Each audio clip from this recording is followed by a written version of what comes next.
Hello everyone. Today we come to the final lecture of Mechanics 1 paper. In this video I'll be discussing the spring gun example which is used to illustrate the role of initial conditions when designing the dynamics of the system. So before going to the discussion, let us recap what we have learned in the case of a spring and block. Okay, നമ്മൾ കഴിഞ്ഞ previous ലെക്ചറിൽ പറഞ്ഞിട്ടുള്ള spring and block എക്സ്പെരിമെൻറ്റിൻ്റെ അല്ലെങ്കിൽ എക്സാമ്പിളിൻ്റെ ഒരു എക്സ്റ്റൻഷനാണ് spring gun example ആയിട്ട് നമ്മളിനി പറയാൻ പോകുന്നത്. സോ അവിടെ നടന്നിട്ടുള്ളൊരു ഡിസ്കഷൻ ഒന്ന് റീക്യാപ്പ് ചെയ്യാം. So you have A spring which is connected to a block of mass m, and when you pull the mass it will execute simple harmonic motion if the applied force is small, and it will obey Hooke's law. So the restoring force will be given by F is equal to minus kx, and in this case you can derive the equations of motion which is given by this equation, and where omega you can redefine it as root of k by m. So where k is the spring constant of the spring and m is the mass of the block which is attached to the string. Now in this example we have learned that the solution of this simple harmonic motion is a sinusoidally varying solution, or the displacement can be written as a sinusoidal function with respect to time. So time മാറുന്നതിനനുസരിച്ച് you have sinusoidal oscillations, and you can this linearly superposed solution, you have a sine solution as well as cosine solution, and here there is two constants a and b which are arbitrary constants. So this equation is valid for any arbitrary values of a and b. Now how do you find this a and b? So this a and b can be found using the initial conditions.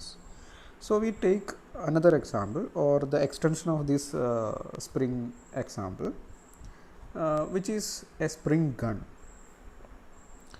So the arrangement is shown in this picture, the spring gun arrangement.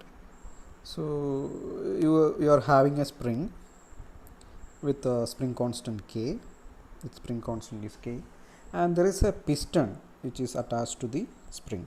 Okay, so it is moving inside a covering, and there is a piston of mass m, or marble, which is made of marble, which is having a mass capital M. Okay, so when you pull the piston it will execute a simple harmonic motion, and the angular frequency is given by omega equal to root of k divided by m plus m, small m plus capital M. So because the marble or the piston is having mass m and the marble is attached to it, so the total mass will be m plus m. Okay, so you will be having this expression. Now here the question is, what is the speed of the marble as it loses contact with the piston? Okay, so നമ്മൾ ചെയ്യുന്നത് ഈ piston load ചെയ്യുക in the sense piston പുള്ള് ചെയ്തിട്ട് ഒരു L ലെങ്ത്തിൽ പുള്ള് ചെയ്തിട്ട് പുറകോട്ട് കൊണ്ടുവരും. സോ ഈ മാർബിളും അറ്റാച്ച് ചെയ്തിട്ടുണ്ടായിരിക്കും. ഇനി വെൻ ഇറ്റ് ഈസ് റിലീസസ്, നമ്മൾ ആ പുള്ള് ചെയ്ത ആ ഫോഴ്സ് റിലീസ് ചെയ്യുന്ന സമയത്ത് ഈ പിസ്റ്റൺ പെട്ടെന്ന് തന്നെ മുന്നോട്ട് മൂവ് ചെയ്യും. അതുപോലെ തന്നെ ഒരു മൊമെൻറ്റം ട്രാൻസ്ഫർ നടന്നിട്ട് ഈ മാർബിൾ പുറത്തോട്ട് തിരിച്ചു പോകുന്നു. അതായത് നമ്മൾ ഗൺ ഷോട്ട് പോലെ തന്നെ. Okay, so mass M will B moving out from the arrangement. Okay, so ഈ ഒരു കേസിൽ നമ്മൾ പിസ്റ്റൺ എൽ ലെങ്ത്താണ് മൂവ് ചെയ്യുന്നത്. സോ ഇത് കാണിച്ചിരിക്കുന്നത് അതിൻ്റെ ഇക്വിലിബ്രിയം പൊസിഷനാണ്. പിസ്റ്റണിൻ്റെ നമ്മൾ പുള്ള് ചെയ്യുന്നതിന് മുന്നേ ഉള്ള ഇക്വിലിബ്രിയം പൊസിഷനാണ്. അത് ഡിനോട്ട് ചെയ്യുന്നത് x0 വെച്ചിട്ട്. ഓക്കെ, സോ ഇതിനുശേഷം നമ്മൾ ഈ പിസ്റ്റൺ എൽ ലെങ്ത്തിൽ കംപ്രസ് ചെയ്യുന്നു, അല്ലെങ്കിൽ സ്പ്രിങ്ങിനെ കംപ്രസ് ചെയ്യുന്നു, അല്ലെങ്കിൽ സ്പ്രിങ് പുള്ള് ചെയ്ത് എൽ ലെങ്ത്ത് പുള്ള് ചെയ്യുന്നു. ഓക്കെ, സോ നമുക്കിവിടെ നടക്കുന്ന സിമ്പിൾ ഹാർമോണിക് മോഷൻ്റെ ഇക്വേഷൻ ഓഫ് മോഷൻ എഴുതാം. ആ ഇക്വേഷൻ ഓഫ് മോഷൻ എഴുതി കഴിഞ്ഞ് കഴിഞ്ഞാൽ നേരത്തെ നമ്മൾ സ്പ്രിംഗ് ആൻഡ് ബ്ലോക്കിൻ്റെ കേസിൽ എഴുതിയ അതേ ഇക്വേഷൻസ് ഓഫ് മോഷൻ ആയിരിക്കും. You can write down x double dot plus k by M plus capital m into x equal to 0. This will be the equation of motion. Now എപ്പോഴാണ് ഈ equation valid ആവുന്നത്? When the mass M is in contact with the piston. ഈ പിസ്റ്റണുമായിട്ട് M കോണ്ടാക്റ്റിലുള്ളപ്പം മാത്രമാണ് equation of motion valid ആവുന്നത്. പക്ഷെ നമുക്കറിയാം ഒരു point എത്തുന്ന സമയത്ത് ഇത് പിസ്റ്റൺ മൂവ് ചെയ്ത് പുറത്തോട്ട് വരുന്ന സമയത്ത് ഒരു പോയിന്റിൽ ഈ ഒരു മാസ് ക്യാപിറ്റൽ എം മാസുള്ളൊരു വസ്തു ഈ പിസ്റ്റണിൽ നിന്ന് ഡിറ്റാച്ച് ചെയ്ത് പുറത്തോട്ട് പോകും. സോ ആ പുറത്തോട്ട് പോകുന്ന ആ ഒരു മൊമെൻറ്റിൽ തൊട്ട് ഇക്വേഷൻ ഓഫ് മോഷൻ വാലിഡ് ആയിരിക്കില്ല. Okay, so we have to find what is the speed of the marble. ഈ പിസ്റ്റണിൽ നിന്ന് ലീവ് ചെയ്യുമ്പോൾ അതിൻ്റെ മാർബിൾ ഉണ്ടാവുന്ന സ്പീഡ് എന്താണ് as it loses contact with the piston. Just പിസ്റ്റണിൽ നിന്ന് ഡിറ്റാച്ച് ചെയ്യുന്ന സമയത്ത് അതിൻ്റെ സ്പീഡ് എത്രയാണ് നമുക്ക് തന്നിട്ടുള്ളത്. You can neglect the friction. ഈ ഒരു കേസിൽ ഈ കവറിങ്ങിനുമായി ഈ മാർബിൾ ഉണ്ടാകുന്ന ഫ്രിക്ഷൻ നെഗ്ലക്റ്റ് ചെയ്യാമെന്ന് പറയുന്നുണ്ട്. ഓക്കെ, സോ നമുക്ക് നേരത്തെ കേസിൽ തന്നെ അപ്പം ഈ ഒരു സിമ്പിൾ ഹാർമോണിക് മോഷൻ്റെ സൊല്യൂഷൻ നമുക്ക് എഴുതാൻ അറിയാം. That will be a sinusoidally varying solution അല്ലേ. So that is given by A sine omega T plus B cos omega T. And we have two constants here, a and b, which are arbitrary constants, and the omega, the angular frequency, is given by this expression. Now given this expression you can find out the velocity of the piston. Ee piston the velocity kandupidikam. Velocity nu pannal it is the derivative of displacement with respect to time. Okay, so you can find out the derivative here. It is very straightforward. Sine omega t derivative എടുത്തു കഴിഞ്ഞാൽ cos omega t വരും. Into omega ടിയുടെ time derivative എടുക്കുമ്പോൾ will get omega. Similarly cos omega t will be minus sine omega t into minus omega. So the velocity at any instant is given by this expression. Now given this expression we can find out the value of a and b using the initial condition. അപ്പോൾ എന്താണ് തുടക്കത്തിലുള്ള ഈ അറേഞ്ച്മെൻറ്റിൻ്റെ conditions എന്തൊക്കെയാണ്, physical ആയിട്ടുള്ള conditions എന്തൊക്കെയാണെന്ന് നോക്കാം. ആ conditions വെച്ചിട്ടാണ് എയും ബിയും കാൽക്കുലേറ്റ് ചെയ്യുന്നത്. ഓക്കെ, സോ ഇനീഷ്യൽ കണ്ടീഷൻസ് എന്ന് പറയുമ്പോൾ നമ്മൾ ആദ്യം ചെയ്യുന്നത് സ്പ്രിങ് ലോഡ് ചെയ്ത് എൽ ലെങ്ത്തിൽ പുൾ ചെയ്തിട്ട് ഈ ഒരു പൊസിഷനിൽ വെക്കുകയാണ് ചെയ്യുന്നത്.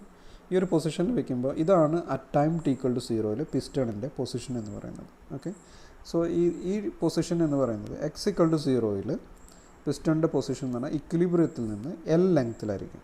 സോ അതിന് ലെഫ്റ്റ് ഹാൻഡ് സൈഡിലേക്കാണ് അതിൻ്റെ ഡിസ്പ്ലേസ്മെൻറ്റ് എന്നുള്ളതുകൊണ്ട് അതിനൊരു മൈനസ് സൈൻ കൊടുത്തു. So X at 0, so x at 0 that means x at time t equal to 0 is given by minus L. Okay, so again നമുക്ക് വെലോസിറ്റി കണ്ടുപിടിക്കാം. ഈ ഒരു പൊസിഷനിൽ ഹോൾഡ് ചെയ്ത് വെക്കുകയാണ് ചെയ്യുന്നത് പിസ്റ്റൺ.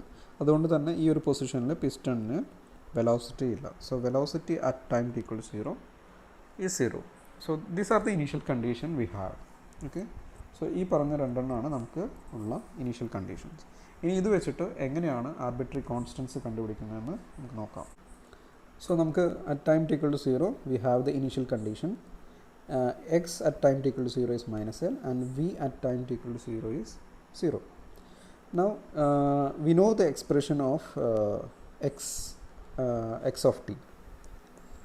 x of t യുടെ എക്സ്പ്രഷൻ നമുക്കറിയാം. എന്താണ് expression? the expression for x of t is given by this. അവിടെ നമുക്ക് ടൈമിന് ടി ഈക്വൽ ടു 0 എന്ന് സബ്സ്റ്റിറ്റ്യൂട്ട് ചെയ്യാം. അപ്പോൾ ഇവിടെ ടൈമിന് 0 കൊടുക്കുമ്പോൾ സൈൻ 0 എന്ന് വരും. That will B 0. ഈ ടേം 0 ആവും. അതുപോലെ ഇവിടെ ടൈമിന് 0 കൊടുക്കുന്ന സമയത്ത് cos 0 that is 1. So you will get a B equal to X of 0. B equal to X of 0 that is minus L. So this term will go to 0 and this term will go to B. So will get B equal to minus L.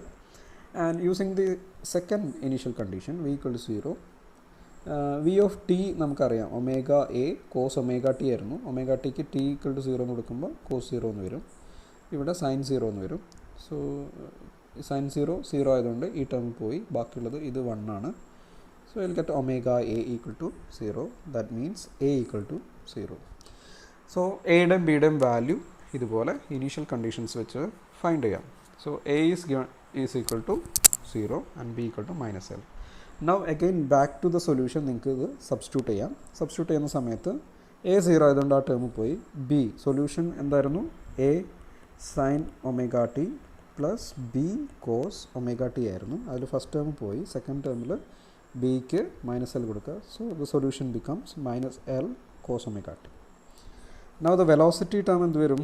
വെലോസിറ്റിയുടെ ടേമിൽ ഉണ്ടായിരുന്നത്, വെലോസിറ്റിയുടെ ഇക്വേഷനിൽ ഉണ്ടായിരുന്നത് omega A cos omega T minus omega B sine omega T. അവിടെ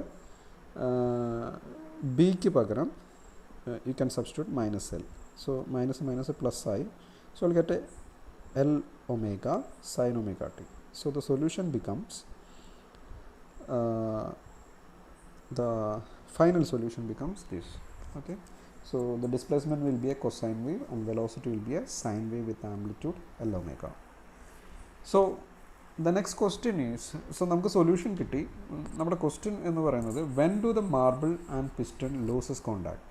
അതായത് spring stretch ചെയ്ത് വിടുന്ന സമയത്ത് എപ്പോഴാണ് ഈ മാർബിൾ ഇതിന്ന് ഡിറ്റാച്ച് ചെയ്ത് പോകുന്നതാണ് നമ്മുടെ ക്വസ്റ്റ്യൻ. അപ്പം ഡിറ്റാച്ച് ചെയ്ത് പോകുക എന്ന് പറഞ്ഞാൽ പിസ്റ്റൺ വലിക്കുന്ന സമയത്ത്, let's go back to this figure. Okay, piston വലിക്കുന്ന സമയത്ത് ഈ ഒരു പോയിന്റിൽ അതിന് മാക്സിമം പൊട്ടൻഷ്യൽ എനർജിയാണുള്ളത്. ഓക്കെ, സോ അതിന് മാക്സിമം കൈനറ്റിക് എനർജി ഉണ്ടാവുന്ന റീജിയൻ ഏതാണെന്ന് നോക്കാം. ഓക്കെ, സോ ഇത് ഇവിടുന്ന് ഈ ഒരു പൊസിഷനിൽ നിന്ന് പിസ്റ്റൺ റിലീസ് ചെയ്യുന്ന സമയത്ത് അതിൻ്റെ വെലോസിറ്റി ഇൻക്രീസ് ചെയ്ത് മാക്സിമത്തിലെത്തും. പിന്നെ കുറച്ച് കഴിയുന്ന സമയത്ത് വെലോസിറ്റി ഡിക്രീസ് ചെയ്യും. ആ വെലോസിറ്റി ഡിക്രീസ് ചെയ്യാൻ തുടങ്ങുന്ന ആ ഒരു പോയിന്റിലാണ് മാർബിൾ ഈ പിസ്റ്റണുമായിട്ട് കോണ്ടാക്റ്റ് ഇല്ലാണ്ടാവുന്നത്, ലൂസ് ചെയ്യുന്നത്. ഓക്കെ, സോ നമുക്ക് വെലോസിറ്റി മാക്സിമം ആവുന്ന പൊസിഷനിലാണ് ആ ഒരു പെർട്ടിക്കുലർ പോയിന്റ് വെച്ചിട്ടാണ് മാർബിൾ പിസ്റ്റണിൽ നിന്ന് സെപ്പറേറ്റ് ചെയ്യുന്നത് എന്ന് നമുക്ക് പറയാം. So when the velocity of the piston is maximum. So വെലോസിറ്റിയുടെ എക്സ്പ്രഷൻ നമുക്കറിയാം. ഇനി അത് എപ്പോഴാണ് മാക്സിമം ആവുന്നത് നോക്കാം. ഓക്കെ, സോ ഇവിടെ നമ്മൾ വെലോസിറ്റിയുടെ ഒരു ഗ്രാഫ് വരയ്ക്കാമെന്ന് വിചാരിക്കാം. അപ്പോൾ അവിടെ നമുക്ക് you have a Y axis. In the Y axis you take the velocity at time T equal to T and X ആക്സിസിൽ ടൈം എടുക്കാം, ടൈം ടി. ഓക്കെ, ഇങ്ങനെ ഒരു ഗ്രാഫ് വരയ്ക്കുകയാണെങ്കിൽ നമുക്കറിയാം ഇതൊരു സൈൻ വേവ് ആണ്. സൈൻ വേവിൻ്റെ ഇത് വരയ്ക്കുകയാണെങ്കിൽ so it will be like this അല്ല. So it starts from 0, velocity 0 ആയിരുന്നു ആദ്യം, പിന്നെ ഇൻക്രീസ് ചെയ്ത് മാക്സിമത്തിലെത്തി. ഈ ഒരു പോയിൻ്റ് എന്ന് പറയുന്നത് π/2 ആയിരിക്കും. അഗൈൻ 0 ആവുന്നത് പൈയിൽ, അഗൈൻ നെഗറ്റീവ് മാക്സിമം ആവുന്നത് 3π/2. ഓക്കെ, ഇങ്ങനെയാണ് വെലോസിറ്റി വേരി ചെയ്യുന്നത്. സോ നമുക്കിതിന്ന് ഏറ്റവും ഫസ്റ്റ് കണ്ടീഷൻ എടുക്കുകയാണെങ്കിൽ വെലോസിറ്റി മാക്സിമം ആവുന്നത് എപ്പോഴാണ്? ഈ സൈൻ തീറ്റ മാക്സിമം ആവുന്ന സമയത്താണ്. Sine theta will be maximum at π/2 or in general n π/2 ആവുന്ന സമയത്ത്. Okay, where n is odd integer 1, 3, 5 etcetera. Okay, so അത് മാക്സിമം ആവുന്ന സമയത്ത് വെലോസിറ്റി മാക്സിമം ആവും. So the velocity will be maximum when sin omega t is maximum. Sin omega t is maximum value എന്ന് പറയുന്നത് 1 ആണ്. 1 ആവുന്നത് when the argument omega t എന്ന് പറയുന്നത് that is equal to π/2. ആ മാക്സിമം ആവുന്ന ടൈമിന് ടി എം എന്ന് കൊടുക്കുക. Okay, so T M will be equal to π/2 omega when. So ഈ ഒരു ടൈമിലാണ് വെലോസിറ്റി മാക്സിമം ആവുന്നത്. ഇനി ഇത് മാക്സിമം ആവുന്ന ടൈമാണ്. അപ്പം ഏത് പൊസിഷനിലാണ് അത് മാക്സിമം ആവുന്നതെന്ന് കണ്ടുപിടിക്കാൻ വേണ്ടിയിട്ട് ഡിസ്പ്ലേസ്മെൻറ്റിൻ്റെ ഇക്വേഷനിൽ ടൈമിന് ടി എം എന്ന് കൊടുക്കുക. ടി എം ഈക്വൽ ടു π/2 എന്നേക്കാം. അപ്പോൾ അങ്ങനെ സബ്സ്റ്റിറ്റ്യൂട്ട് ചെയ്യാം. സോ നമുക്കറിയാം എക്സിൻ്റെ ഇക്വേഷൻ എന്താണ്? X of T equal to minus L cos omega T. അപ്പോൾ ഇവിടെ ഞാൻ പറഞ്ഞത് ഒമേഗ ടിക്ക് പകരം you have to substitute π/2 omega. അപ്പോൾ π/2 ഒമേഗ സബ്സ്റ്റിറ്റ്യൂട്ട് ചെയ്ത് കഴിഞ്ഞാൽ ഈ ഒമേഗയും ക്യാൻസൽ ചെയ്ത് പോയി. ബാക്കിയുള്ളത് π/2 എന്ന്. കോസ് π/2 എന്ന് പറഞ്ഞാൽ 0 ആണ്. So X T M equal to 0 എന്ന് വരും. So X at T M equal to 0. അതായത് 0 എന്നുള്ള പൊസിഷനിലാണ് വെലോസിറ്റി മാക്സിമം ആവുന്നത്. എന്ന് വെച്ചാൽ let's go back to the figure. അതായത് എക്സ് 0 ആവുന്ന പൊസിഷൻ എന്ന് പറഞ്ഞാൽ ഇതാണ് ഇക്വിലിബ്രിയം പോയിൻ്റാണ്. ഈ ഇക്വിലിബ്രിയം പോയിൻറ്റിലാണ് വെലോസിറ്റി മാക്സിമം ആയിരിക്കുന്നത്. Okay, so velocity will be maximum at this point. ഈ പോയിൻറ്റിലാണ് വെലോസിറ്റി മാക്സിമം ആണ്. ഈ പോയിൻറ്റ് ക്രോസ് ചെയ്ത് കഴിഞ്ഞാൽ എന്താ സംഭവിക്കുകയെന്ന് വെച്ചാൽ വെലോസിറ്റി കുറഞ്ഞു തുടങ്ങും. അപ്പം ഈ പോയിൻറ്റിലെത്തുമ്പോൾ ഓൾറെഡി മാർബിളിനും അതേ വെലോസിറ്റി ആയിരിക്കും. ഓക്കെ, പക്ഷേ ഈ പോയിൻ്റ് ക്രോസ് ചെയ്യുന്ന സമയത്ത് പിസ്റ്റൻ്റെ വെലോസിറ്റി കുറയും, മാർബിളിൻ്റെ വെലോസിറ്റി കോൺസ്റ്റൻ്റ് ആയിട്ട് പോവും. ഓക്കെ, സോ അതുകൊണ്ട് ഈ മാർബിൾ പിസ്റ്റണിൽ നിന്നും ഡിറ്റാച്ച് ചെയ്യും. ഓക്കെ, സോ മാർബിൾ ഡിറ്റാച്ച് ചെയ്യുന്ന പോയിൻ്റ് എന്ന് പറയുന്നത് ഇക്വിലിബ്രിയം പോയിൻ്റാണ്. ഓക്കെ, സോ മാക്സിമം വെലോസിറ്റി എന്ന് കണ്ടുപിടിക്കാൻ വേണ്ടിയിട്ട് വെലോസിറ്റിയുടെ ഇക്വേഷനിൽ ടി എം ടൈമിന് പകരം ടി എമ്മിന് കൊടുക്കും. ഓക്കെ, ടൈം ടി എം കൊടുക്കാം. ഓക്കെ, അപ്പോൾ അത് സംഭവിക്കുന്നത് പൈ ബൈ 2 ഒമേഗ. അപ്പോൾ വെലോസിറ്റിയുടെ ഇക്വേഷൻ എന്തായിരുന്നു? V of T equal to omega L sine omega T. Sine omega T maximum 1 ആണ്. സോ ഒമേഗ എൽ എന്ന് വരും. ഓക്കെ, ഒമേഗ നമുക്കറിയാം root of K by M plus M ആയിരുന്നു. സോ ഇൻറ്റു എൽ ചെയ്യാം. So will get the maximum velocity for the highest speed. The speed, അതായത് നമുക്കൊക്കെ gun ഷോട്ടിനൊക്കെ നമ്മുടെ main requirement എന്ന് പറയുന്നത് വെലോസിറ്റി മാക്സിമം ആയിരിക്കണം. ഓക്കെ, സോ വെലോസിറ്റി മാക്സിമം ആക്കാൻ വേണ്ടിയിട്ട് എന്ത് ചെയ്യാൻ പറ്റും? ഒന്ന്, ഈ സ്പ്രിങ് കോൺസ്റ്റൻറ്റ് കൂടുതലായിരിക്കണം. അതായത് നമ്മൾ എടുക്കുന്ന അറേഞ്ച്മെൻറ്റ് ഉപയോഗിക്കുന്ന സ്പ്രിങ് കോൺസ്റ്റൻ്റെ വാല്യൂ വളരെ കൂടുതലായിരിക്കണം. അതുപോലെ തന്നെ മാസ് ഓഫ് ദ പിസ്റ്റൺ കുറവായിരിക്കണം. അതുപോലെ തന്നെ മാസ് ഓഫ് ദ മാർബിളും വളരെ ചെറുതായിരിക്കണം. ഓക്കെ, അതുപോലെ അഫക്റ്റ് ചെയ്യുന്ന വേറൊരു ഫാക്ടറാണ് എല്ല്.